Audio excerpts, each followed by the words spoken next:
لبيك اللهم لبيك لبيك لا شريك لك لبيك إن الحمد والنعمة لك والملك لا شريك لك لبيك اللهم لبيك. السلام علیکم ورحمۃ اللہ وبرکاتہ. نحمده ونصلي على رسوله الكريم. اما بعد فاعوذ باللہ من الشیطان الرجیم. بسم اللہ الرحمن الرحیم.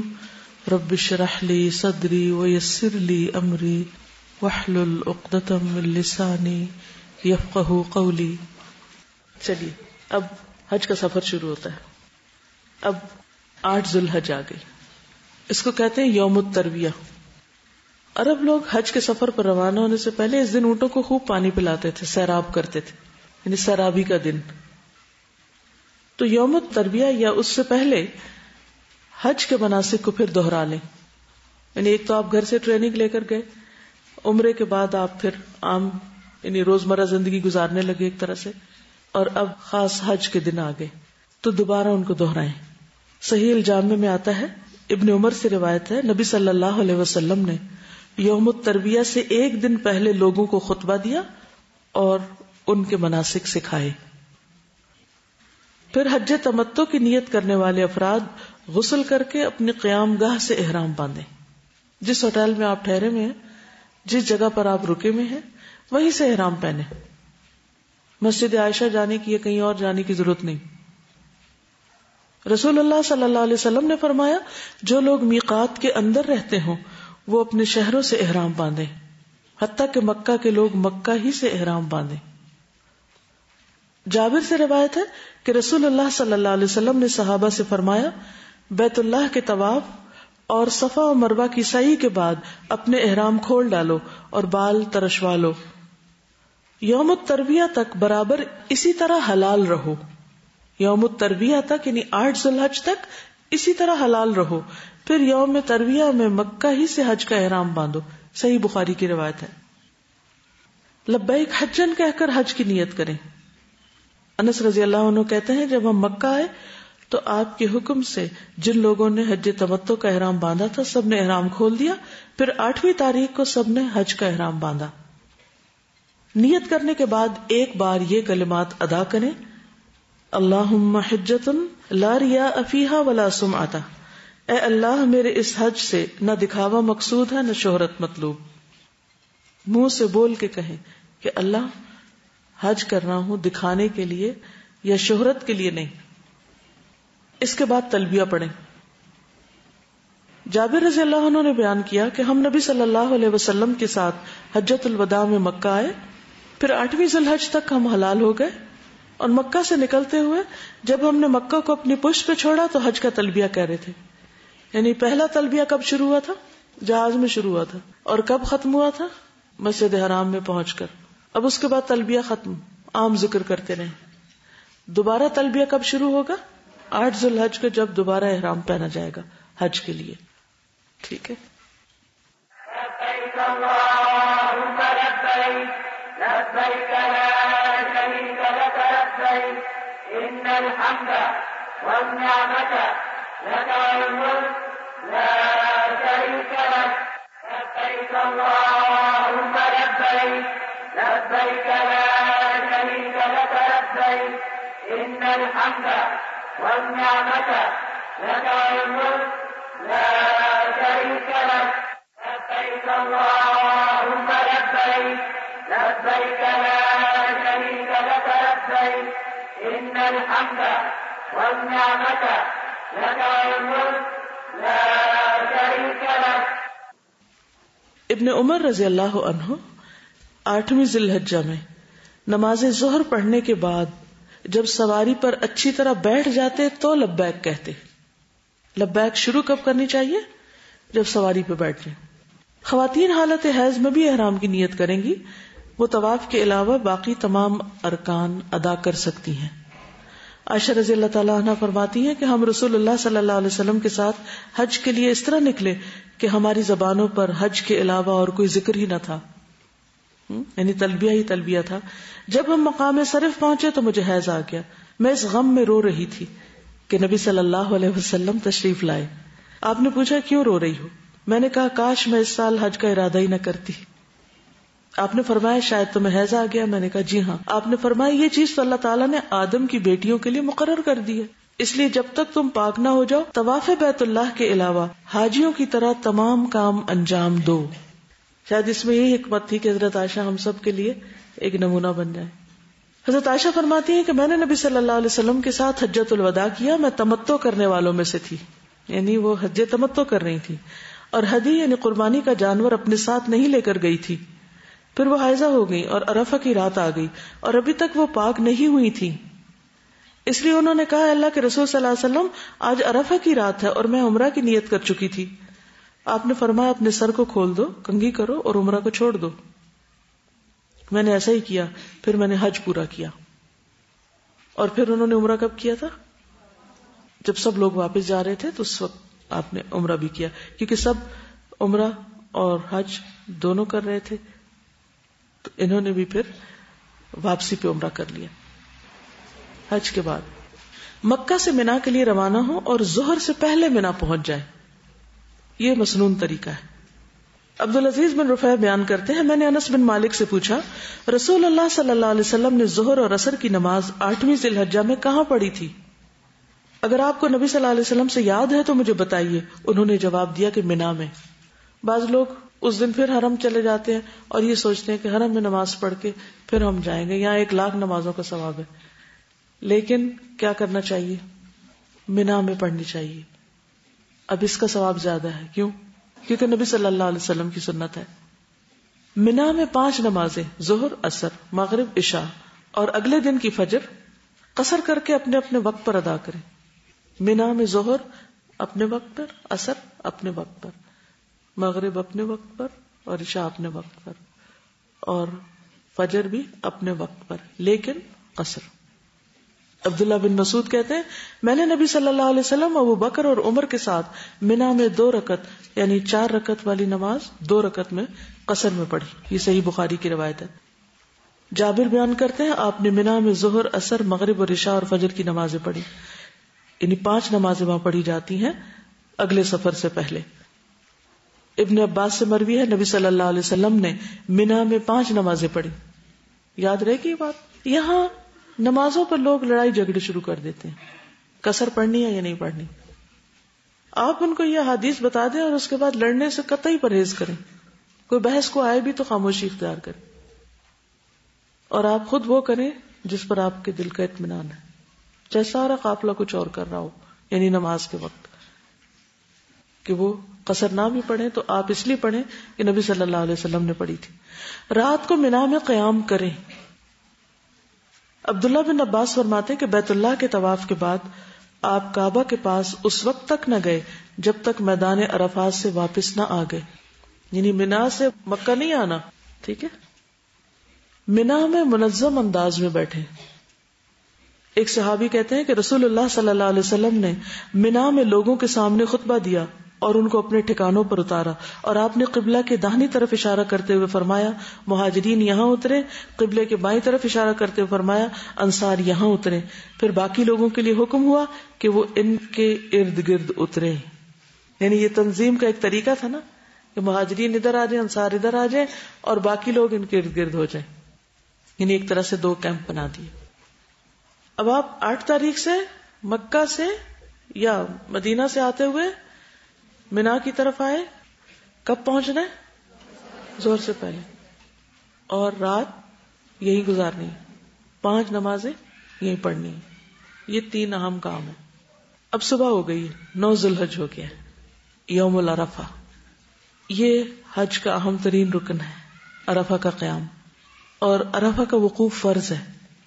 رہ جائے تو حج ہی نہیں ہوتا، نہ کوئی فدیہ دے کے اس کی تلافی ہو سکتی. عبد الرحمن بن یامر کہتے ہیں میں رسول اللہ صلی اللہ علیہ وسلم کی خدمت میں حاضر ہوا جبکہ آپ میدان عرفات میں تھے. اسی دوران میں نجد کی طرف سے کچھ لوگ آئے اور ان میں سے ایک شخص نے کہا، تو اس نے پکار کر کہا اے اللہ کے رسول حج کیسے ہے؟ تو رسول اللہ صلی اللہ علیہ وسلم نے ایک شخص کو حکم دیا اور اس نے پکار کر کہا حج تو عرفات کا دن ہے، الحج عرفہ. جو شخص مزدلفہ کی رات میں فجر کی نماز سے پہلے پہلے یہاں آ گیا اس کا حج پورا ہو گیا.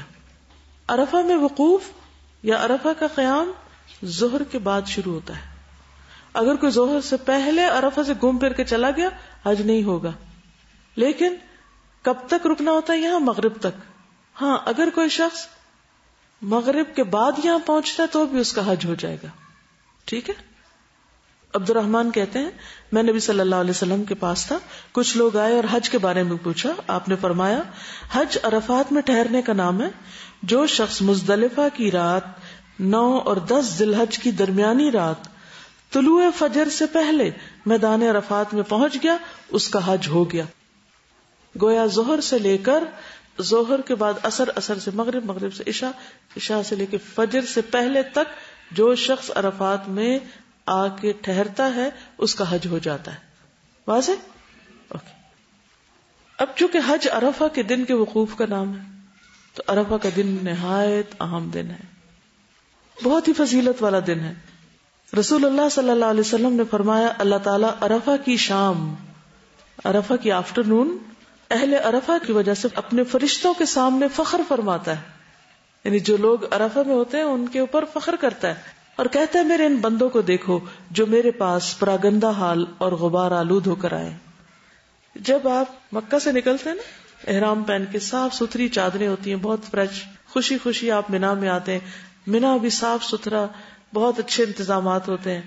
آپ فجر تک نمازیں پڑھ کے جب وہاں سے نکلتے ہیں عرفات کی طرف فجر کے بعد تو کافی لمبی لائنیں ہوتی ہیں, دھوپ بھی چڑھ چکی ہوتی ہے اور اپنی منزل ٹھکانے تک پہنچتے پہنچتے کافی حال خراب ہو چکا ہوتا ہے. اور وہ جگہ ایسی نہیں ہوتی جہاں آپ دوبارہ نہا کے فریش ہو جائیں, نہانے والی کوئی جگہ نہیں ہوتی. آج کے دور میں بھی جہاں اتنے انتظامات ہیں وہاں عرفہ کا دن ہر ایک کے لیے غبار آلود دن ہے, کیونکہ آپ کو 24 گھنٹے ہو چکے ہیں تقریباً احرام پہنے ہوئے, وہی چادریں پہنی ہوئی ہیں آپ نے. اور وہاں ایسا نہیں ہے کہ آپ کسی جگہ گاڑی پر وہیں اتریں گے اور پھر ساتھ ہی بیٹھ جائیں گے. بازو کا دور دور اتارتے ہیں, پھر آپ کو بتایا جاتا ہے فلاں جگہ آپ کا خیمہ ہے, وہاں تک آپ کو پیدل چل کے جانا ہوتا ہے. اور بہت سے لوگ تو مکہ سے ہی پیدل سفر شروع کرتے ہیں, مینا میں رکتے ہیں, پھر وہاں سے پیدل شروع کر دیتے ہیں اور عرفات تک پیدل ہی آتے ہیں. تو بہرحال وہ سب اپنے شوق سے جاتے ہیں, محبت سے جاتے ہیں. اور یہی وہ وقت ہے, یہی وہ دن ہے جس میں سال کے سارے دنوں سے زیادہ بندوں کے گناہ معاف ہوتے ہیں. پورے سال میں سب سے زیادہ جس دن اور جس وقت میں گناہوں کی معافی ہوتی ہے وہ یہی دن ہے. انس بن مالک کہتے ہیں نبی صلی اللہ علیہ وسلم نے عرفات میں وقوف کیا. وقوف کا مطلب کھڑے ہوئے, کھڑے ہو کر دعائیں مانگی, اور سورج لوٹنے کے قریب تھا, غروب کے. پس آپ نے فرمایا اے بلال میرے لیے لوگوں کو خاموش کراؤ. بلال کھڑے ہوئے. کہا رسول اللہ صلی اللہ علیہ وسلم کے لیے خاموش ہو جاؤ. لوگ خاموش ہو گئے. آپ نے فرمایا لوگوں ابھی جبریل علیہ السلام میرے پاس آئے, میرے رب کی طرف سے انہوں نے مجھے سلام کہا اور کہا اللہ تعالیٰ نے عرفات والوں کی مغفرت کر دی ہے اور آپس کے حقوق کی ضمانت دے دی. پس عمر بن خطاب نے کھڑے ہو کر عرض کیا اے اللہ کے رسول کیا یہ ہمارے لیے خاص ہے کہ ہماری بخشش ہو گئی ہے؟ فرمایا یہ تمہارے لیے بھی ہے اور جو تمہارے بعد آئے قیامت تک ان سب کے لیے بھی ہے. یعنی تمہارے لیے بھی ہے اور جو قیامت تک یہاں آتے رہیں گے ان سب کے لیے بھی ہے. کیا؟ بخشش کا وعدہ. نبی صلی اللہ علیہ وسلم نے فرمایا تمہارا دوپہر کے بعد, یاد رکھیے دوپہر کے بعد, صبح نہیں ہے 9 تاریخ لیکن ظہر کے بعد عرفات میں کھڑے ہونا تو اللہ تعالیٰ آسمان دنیا پر نازل ہوتا ہے. یعنی بندہ جب وہاں ہوتا ہے تو اللہ تعالیٰ قریب آ جاتے ہیں اور فرشتوں سے تم پر فخر کرتا ہے. فرماتا ہے کہ میرے بندے میرے پاس کھلے اور گہرے ہر راستے سے پراگندہ حالت میں آئے ہیں جو میری رحمت اور جنت کے امیدوار ہیں. بس اگر تمہارے گناہ ریت کے ذروں یا بارش کے قطروں یا سمندر کے جھاگ کے برابر بھی ہوں تو میں انہیں بخش دوں گا. میرے بندوں لوٹ جاؤ, تم بخشے بخشائے ہو, اور ان کی بھی مغفرت ہے جن کی تم نے سفارش کی. کن کی؟ جن کی ڈائری میں کاپیوں میں دعائیں لکھ کے لے گئے تھے نا کہ اللہ ان کو بھی بخش دے, ان کو یہ عطا کر, ان کی بھی بخشش ہو جاتی. یعنی جن کے لیے وہ دعائیں کرتے ہیں وہاں جا کر. 9 ذی الحجہ کو طلوع آفتاب کے بعد منا سے عرفات کے لیے نکلے. جابر رضی اللہ عنہ بیان کرتے ہیں منا میں فجر کی نماز پڑھنے کے بعد آپ صلی اللہ علیہ وسلم تھوڑی دیر ٹھہرے حتیٰ کہ سورج نکل آیا. آپ نے اپنے لیے بالوں کے بنے ہوئے خیمے کے متعلق حکم دیا اور وہ نمرہ میں لگا دیا گیا جہاں مسجد نمرہ ہے. چنانچہ رسول اللہ صلی اللہ علیہ وسلم چلے اور قریش کو یقین تھا کہ نبی صلی اللہ علیہ وسلم مزدلفہ میں مشعر الحرام کے پاس ہی رک جائیں گے، جیسے کہ وہ قریش اسلام سے پہلے جاہلیت کے دور میں کرتے تھے. مگر رسول اللہ صلی اللہ علیہ وسلم اس سے آگے بڑھ گئے اور عرفات تک گئے، کیونکہ اللہ تعالیٰ کا حکم ہے ثم افیدوا من حیث افاض الناس، پھر وہاں سے پلٹو جہاں جا کر لوگ پلٹتے ہیں، یعنی عرفات تک جاؤ. تو قریش دور جاہلیت میں نہیں جاتے تھے، وہ کہتے تھے ہم سردار قبیلہ ہیں، ہمیں عام لوگوں کی طرح وہاں جانے کی ضرورت نہیں. لیکن حج تو مساوات کا سبق ہے، چاہے کوئی بادشاہ ہو یا فقیر، سب کو اس میدان میں حاضری دینا ضروری ہے، اس کے بغیر حج ہوتا ہی نہیں. منا سے عرفات جاتے ہوئے تکبیر اللہ اکبر، تحلیل لا الہ الا اللہ اور تلبیہ لبیک اللہم لبیک پکارے. محمد بن ابی بکر ثقفی نے بیان کیا، میں نے انس بن مالک سے تلبیہ کے بارے میں دریافت کیا کہ آپ لوگ نبی صلی اللہ علیہ وسلم کے عہد میں اسے کس طرح کہتے تھے. اس وقت ہم منا سے عرفات کی طرف جا رہے تھے. انہوں نے فرمایا کہ تلبیہ کہنے والے تلبیہ کہتے، تکبیر کہنے والے تکبیر، یعنی دونوں چیزیں ہو رہی ہوتی تھی. اس پر کوئی کسی پہ اعتراض نہیں کرتا تھا. تکبیر کیا ہے؟ یعنی اللہ اکبر لا الہ الا اللہ واللہ اکبر وللہ الحمد. اور تلبیہ کے الفاظ تو آپ کو معلوم ہے. مسجد نمرہ میں زوال آفتاب کے بعد خطبہ حج پوری توجہ اور خاموشی سے سننا چاہیے. جابر کہتے ہیں رسول اللہ صلی اللہ علیہ وسلم عرفات پہنچے، آپ نے دیکھا کہ نمرہ میں خیمہ لگا ہوا ہے. آپ وہاں اترے حتیٰ کہ جب سورج ڈھل گیا تو آپ نے اپنی اونٹنی قصواء کے متعلق فرمایا کہ اسے تیار کر دو. اسے تیار کر دیا گیا. آپ اس پر سوار ہوئے حتیٰ کہ وادی ارنا کے دامن میں آ گئے اور لوگوں کو خطبہ دیا. جریر کہتے ہیں نبی صلی اللہ علیہ وسلم نے ان سے حجۃ الوداع میں فرمایا استنصت الناس، تم لوگوں کو چپ کراؤ. اور پھر چپ کرایا گیا اور آپ نے وادی ارنا میں آ کر خطبہ دیا. ظہر اور عصر کی نمازیں ایک اذان اور 2 اقامت کے ساتھ جمع اور قصر با جماعت ادا کریں. یہاں پر نمازیں کیسے پڑھی جائیں گی؟ ظہر اور عصر، قصر اور جمع، ایک اذان 2 اقامتیں. دونوں نمازوں کے درمیان کوئی سنت یا نفل نہیں. جابر کہتے ہیں خطبہ دینے کے بعد بلال نے اذان کہی، پھر اقامت کہی، تو آپ نے ظہر پڑھائی، پھر اقامت کہی، پھر آپ نے عصر پڑھائی، اور دونوں نمازوں کے بیچ میں کچھ نہیں پڑھا، کوئی سنت نفل نہیں. پھر آپ قصواء پر سوار ہو گئے حتیٰ کہ مقام وقوف پہ تشریف لائے. جو لوگ رش کی وجہ سے مسجد نمرہ نہ پہنچ سکے تو کوئی حرج نہیں، اپنی جگہ ہی اپنے اپنے خیمے میں ہی نماز جماعت سے پڑھ لینی چاہیے.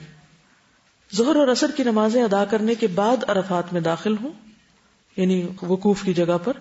رش کی وجہ سے ممکن نہ ہو تو پہلے بھی داخل ہو سکتے ہیں، کیونکہ بہت سی چیزیں اپنی مرضی سے نہیں آپ کر سکتے، آپ کو قافلے کے ساتھ ہی جانا ہوتا ہے. عرفات کا سارا میدان وقوف کی جگہ ہے. نبی صلی اللہ علیہ وسلم نے فرمایا میدان عرفات سارے کا سارا ٹھہرنے کا مقام ہے، وہاں جبل رحمت پہ چڑھنے کی ضرورت نہیں. بعض لوگ یہ سمجھتے ہیں کہ عرفات کے دن اس پہاڑ پہ چڑھنا ضروری ہے، اور اس میں جوان لوگ تو چڑھ جاتے ہیں، بوڑھے لوگ نہیں چڑھ سکتے. تو اللہ نے بہت رحمت فرمائی ہے، بھی جبل رحمت، وہاں خاص رحمتیں اترتی. کہتے ہیں کہ وہاں پر آدم اور حوا آپس میں ملے تھے، اسی لیے اس میدان کو عرفات کہا جاتا ہے کہ ایک دوسرے کو پہچانے تھے وہاں. تو بہرحال ضروری نہیں کہ پہاڑوں پہ چڑھیں یا کسی خاص جگہ پر جائیں، جہاں بھی عرفات میں آپ کو ٹھہرایا گیا وہیں ٹھہر جائیں. ساری توجہ کس پر رکھیں؟ عبادت پر، اور خصوصاً کھڑے ہو کر دعائیں مانگنے پر. نبی صلی اللہ علیہ وسلم نے فرمایا میدان عرفات سارے کا سارا ٹھہرنے کا مقام ہے، لیکن ارنا کے نشیب سے ہٹ کر رہو. نبی صلی اللہ علیہ وسلم نے فرمایا میں نے جبل رحمت کے قریب وقوف کیا ہے، جبکہ پورا میدان وقوف کی جگہ ہے. یعنی آپ کا وقوف پہاڑ کے قریب تھا، لیکن کہیں بھی کھڑے ہو سکتے ہیں. ابن مربع انصاری ہمارے پاس تشریف لائے جبکہ ہم عرفات میں ایسی جگہ وقوف کیے ہوئے تھے کہ عمر بن عبداللہ اس کو امام کے موقف سے دور سمجھ رہے تھے. ابن مربع نے کہا بے شک میں تمہاری طرف رسول اللہ صلی اللہ علیہ وسلم کا قاصد بن کر آیا ہوں، آپ نے تم لوگوں کو کہلا کر بھیجا انہی مقامات پر وقوف کرو، بلا شبہ تم اپنے باپ ابراہیم کی وراثت میں سے ایک وراثت پر ہو. خیمے کے اندر یا باہر جہاں جگہ ملے پوری انکساری اور توجہ کے ساتھ دعائیں مانگنی چاہیے. بعض لوگ یہ سمجھتے کہ شاید خیمے کے اندر نہیں مانگنی چاہیے، اور باہر نکل کے کھڑے ہونا چاہیے. باہر بازو کو دھوپ ہوتی ہے, کافی گرمی ہوتی ہے, تو اندر کبھی مانگ لیں, کبھی باہر چلے جائیں. کوشش کریں کہ سارا وقت کھڑے رہیں, کیونکہ نبی صلی اللہ علیہ وسلم نے کھڑے ہو کر یہ دعائیں مانگی. اور لوگ کیا کرتے ہیں, وہاں پہنچتے ہی دسترخوان بچھا دیتے ہیں, کھانے لگتے ہیں, خوب بریانی کھاتے ہیں اور اس کے بعد سو جاتے ہیں. سب نہیں, لیکن بہت سے لوگ ایسے کرتے ہیں. تو کھانا پینا بھی مختصر رکھیں. ایسی چیز نہیں کھائیں جس کو کھا کر آپ کو نیند آئے. آپ پورے کے پورے وقت کو, میکسیمم ٹائم کو پورے فوکس کے ساتھ اللہ کی طرف متوجہ رکھیں اپنے آپ کو, اور دعائیں کرتے رہیں, کیونکہ اللہ تعالیٰ آپ پر فخر کر رہا ہے فرشتوں کے سامنے. ان لوگوں پہ کیا فخر کرے گا جو سو جائیں یا ادھر ادھر باتیں کر رہے ہو یا لڑائی جھگڑے کر رہے ہو کہ جمع کسر کرنی ہے یا نہیں کرنی. تو اس وقت بہیو کریں. اللہ تعالیٰ جو فخر کر رہے ہوں آپ پر, تو واقعی آپ فخر کے قابل ہوں. جابر کہتے ہیں نبی صلی اللہ علیہ وسلم قصواء پر سوار ہوئے حتیٰ کہ مقام وقوف پہ تشریف لائے. اپنی اونٹنی قصواء کا پیٹ پتھروں کی طرف کر دیا, یعنی وہیں رکے رہے. اور جبل المشاء کو, جو کہ ریت کا بڑا ٹیلا تھا, لوگ اس کو پیدل ہی عبور کرتے تھے, اپنے سامنے کیا.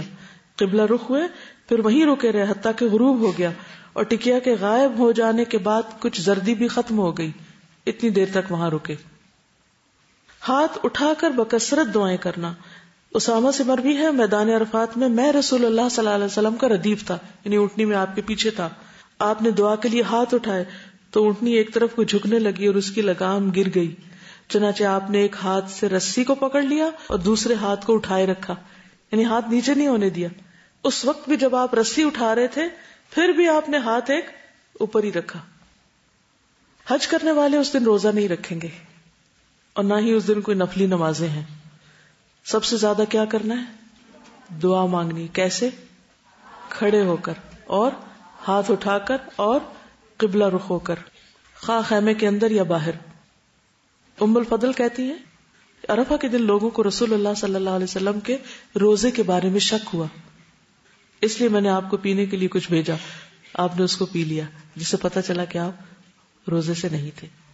عقبہ بن عامر بیان کرتے ہیں رسول اللہ صلی اللہ علیہ وسلم نے فرمایا یوم عرفہ یوم نحر, یعنی 10ویں ذی الحج قربانی کا دن, اور ایام تشریق ہم اہل اسلام کے عید کے ایام ہیں, یہ کھانے اور پینے کے دن ہیں. ہماری عید تو 10 کو شروع ہوتی ہے, حاجیوں کی 9 کو ہی شروع ہو جاتی, تو اس دن یعنی کہ روزہ رکھنا درست نہیں وہاں پر. لیکن یہاں جو روزہ رکھے گا اس کا کیا فائدہ, کتنا ثواب؟ 2 سال کے گناہ معاف ہوں گے. حاجیوں کے تو ساری زندگی کے معاف ہو رہے ہیں, اور یہاں والوں کو بھی اللہ تعالیٰ نے بالکل محروم نہیں رکھا. ابو نجیح کہتے ہیں ایک مرتبہ کسی نے ابن عمر سے عرفہ کے دن کے روزے کے بارے میں پوچھا. انہوں نے فرمایا کہ میں نے نبی صلی اللہ علیہ وسلم کے ساتھ حج کیا, لیکن انہوں نے اس دن کا روزہ نہیں رکھا. میں نے ابو بکر کے ساتھ حج کیا, انہوں نے اس دن روزہ نہیں رکھا. میں نے عمر کے ساتھ حج کیا, انہوں نے اس دن روزہ نہیں رکھا. میں نے عثمان کے ساتھ حج کیا, انہوں نے بھی اس دن روزہ نہیں رکھا. میں اس دن کا روزہ نہ رکھتا ہوں, نہ حکم دیتا ہوں اور نہ منع کرتا ہوں. یعنی میں کسی کو کچھ کہتا نہیں, لیکن یہ کہ ان سب میں سے کسی نے بھی روزہ نہیں رکھا. عطا بن ابی رباح کہتے ہیں ایک مرتبہ عبداللہ بن عباس نے فضل بن عباس کو عرفہ کے دن کھانے پہ بلایا. انہوں نے کہا میں روزے سے ہوں. ابن عباس نے فرمایا آج کے دن روزہ نہ رکھو, کیونکہ نبی صلی اللہ علیہ وسلم کے سامنے اس دن دودھ دو کر برتن پیش کیا گیا تو آپ نے نوش فرما لیا, اور لوگ تمہاری اقتدا کرتے ہیں, یعنی کہیں ایسا نہ ہو کہ تمہیں دیکھ کر وہ بھی روزہ رکھنے لگے. عرفات قبولیت دعا کی بہترین جگہ ہے, اور یوم عرفہ قبولیت دعا کا بہترین دن. نبی صلی اللہ علیہ وسلم نے فرمایا بہترین دعا وہ ہے جو عرفات کے دن مانگی جائے. اس لیے جب وہاں عرفہ ہو رہا نا, حاجی وہاں قیام کر رہے ہو, تو آپ بھی یہاں بیٹھ جائیں کہ اللہ تعالیٰ آپ ایک نظر ادھر بھی دیکھیں. اور تو دیکھتے ہی ہیں ویسے بھی, لیکن خاص رحمت پکاریں. نبی صلی اللہ علیہ وسلم نے فرمایا عرفہ کے دن کے سوا اور کوئی دن ایسا نہیں جس میں اللہ تعالیٰ کثرت سے بندوں کو آگ سے آزاد کرتے ہوں, اور فرشتوں کے سامنے ان حاجیوں کی وجہ سے فخر کرتے ہوں, اور فرشتوں سے پوچھتے ہوں کہ یہ لوگ کیا چاہتے ہیں. تو فرشتے کیا بتاتے ہیں, کیا چاہتے ہیں لوگ؟ بخشش چاہتے ہیں, تو اللہ تعالیٰ ان کو بخش دیتے ہیں. تو اس قیمتی وقت سے پورا پورا فائدہ اٹھائیں. عرفہ کے دن کی بہترین دعا کیا ہے؟ لا الہ الا اللہ وحدہ لا شریک لہ لہ الملک و لہ الحمد وہو علی کل شیء قدیر. اس میں دعا والی کون سی بات ہے؟ توحید کا اقرار ہے, اللہ کی رحمت کو پکارنا ایک طرح سے, اور یہ کہنا کہ اللہ ہر چیز پہ قادر ہے, تو سب کچھ کر سکتا ہے وہ. جو جو دل میں خیال آئے اور جو چیزیں ہمیں زندگی مشکل لگتی ہیں وہ کیا سوچ کے انسان مانگے کہ اللہ ہر چیز پر قادر ہے.